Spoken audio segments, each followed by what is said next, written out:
Nous sommes le dimanche de la miséricorde, le dimanche qui suit la joie de Pâques. J'aimerais vous parler des aides financières des États aux citoyens et aux entreprises dans le monde entier dues au coronavirus. Alors ces aides, bizarrement, sont assez semblables dans le monde entier, à part Trump qui sort un peu du lot. Mais les aides dans le reste du monde, on dirait qu'elles ont été planifiées dans ce fameux plan 201 ou 21 avec le globe terrestre au milieu, qui était la répétition générale de cette pandémie qui était organisée notamment par le World Economic Forum, la fondation Bill et Melinda Gates, les Rockefeller, les Rothschild, le John Hopkins, etc., etc. Vous trouvez la liste de tous les organisateurs sur YouTube. Ils ne se cachent pas, il y a plusieurs vidéos qui circulent, faites par eux-mêmes, donc je prends les documents à la source, et dans ces vidéos, on a vu qu'ils ont étudié toutes les possibilités, ils ont même prévu la censure, ils ont prévu des millions, 60 millions de morts, sauf erreur, ils ont prévu des abominations dans le cadre de cette pandémie mondiale, qui est comme par hasard aussi un coronavirus, qui vient simplement, au lieu de venir de chauve-souris, qui vient de cochon, qui, sauf erreur, viennent du Brésil. Mais le reste du schéma est le même. Et dans ce schéma, ils analysent les conséquences financières, économiques, militaires, guerre civile, etc. Et notamment les conditions économiques. Ce qui a surpris tout le monde, c'est la vitesse d'implémentation des plans économiques, soi-disant par les gouvernements surpris par le coronavirus.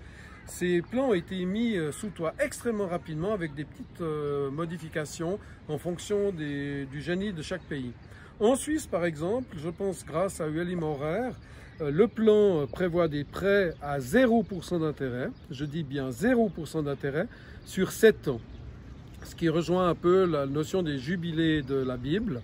7 ans et les 7 fois 7 ans, c'est-à-dire tous les 49 ans, vous avez le grand jubilé et la remise des dettes. Ce que demande aussi l'Église catholique et de nombreuses églises, c'est une remise des dettes à l'occasion de cette crise mondiale. Donc, dans leur plan, naturellement, il n'y avait pas 0% d'intérêt prévu, il n'y avait pas la durée des jubilés divins prévus, donc leur plan dérape légèrement. Mais une chance, c'est peut-être historique, c'est que certains pays, dont notamment l'Espagne, prévoient d'implémenter le revenu de base inconditionnel ou le dividende pour tous, ce qui va aussi d'ailleurs dans la direction de Trump, qui distribue de l'argent directement cash à tous les Américains, aux adultes et même aux enfants. Donc le plan tel qu'il est prévu par les forces obscures, c'est un cadeau empoisonné qui consiste à mettre des dettes dans la plupart des pays du monde à intérêts composés, avec des intérêts composés, donc à ferrer le poisson, à prêter un parapluie, mais de telle manière à pouvoir prendre le contrôle de toutes ces PME, de tous ces indépendants qui souscriraient de nouvelles dettes. Donc c'est remettre tout le jeu, même en Suisse. En fait, les dettes sont fabriquées par les banques commerciales pour des buts de gains commerciaux, pour endetter les commerces, les indépendants, etc. Donc, c'est dramatique d'avoir un piège bien huilé, réfléchi, pensé. C'est de nouveau mettre toute l'espèce humaine dans les mains des banques commerciales, des banques qui ont des intérêts privés, de création monétaire du néant sans absolument aucun impôt, de création monétaire qui permet de geler dans un assujettissement, un esclavage généralisé de la planète entière. Les dettes faites comme ça, c'est comme toujours, tout l'argent qui circule dans le monde, en fait, c'est de l'argent fait à dette, c'est de l'argent négatif, c'est de l'argent passif, c'est de l'argent qui nous rend esclaves, alors qu'on peut avoir un système de monnaie positive, de monnaie pleine, de monnaie active. C'est la monnaie au sens plénier du terme.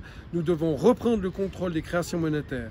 Si nous reprenons le contrôle des créations monétaires, nous pouvons supprimer absolument tous les impôts, directs, indirects, TVA, impôts des privés, impôts des sociétés, des personnes morales, en introduisant simplement que le contrôle des créations monétaires, qui sont des milliers de milliards en Europe, et éventuellement, si vraiment le besoin s'en fait sentir, un pour 1000, une miette sur tous les flux financiers qui circulent, automatiques.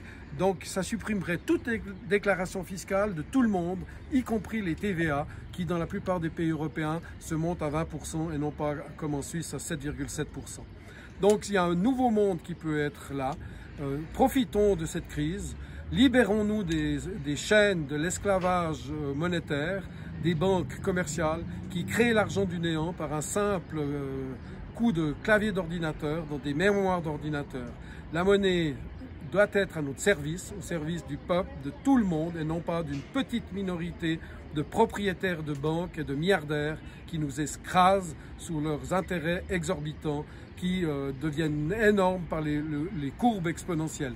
Les courbes exponentielles, regardez bien les courbes exponentielles mathématiquement, quel que soit le taux d'intérêt, c'est un meurtre car ça tue les plus faibles. Même si le taux est faible, la courbe tôt ou tard devient verticale. Regardez la réalité, il y a une surabondance de tous les biens, il y a une surabondance de nourriture, d'ordinateurs, de voitures, de produits. On peut produire tous ces biens par des robots. Quasiment tout peut être fait par des robots qui sont à notre service. C'est les robots nos esclaves.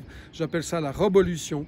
Et les hommes, avec quelques heures et même quelques minutes par jour de vrai travail, nous pourrions très bien vivre simplement et nous consacrer à l'éducation de nos enfants, à l'art, à la recherche, à l'écriture, et enfin à une vie d'hommes et de femmes libérés des chaînes de la finance internationale, nationale et locale. Merci de votre écoute.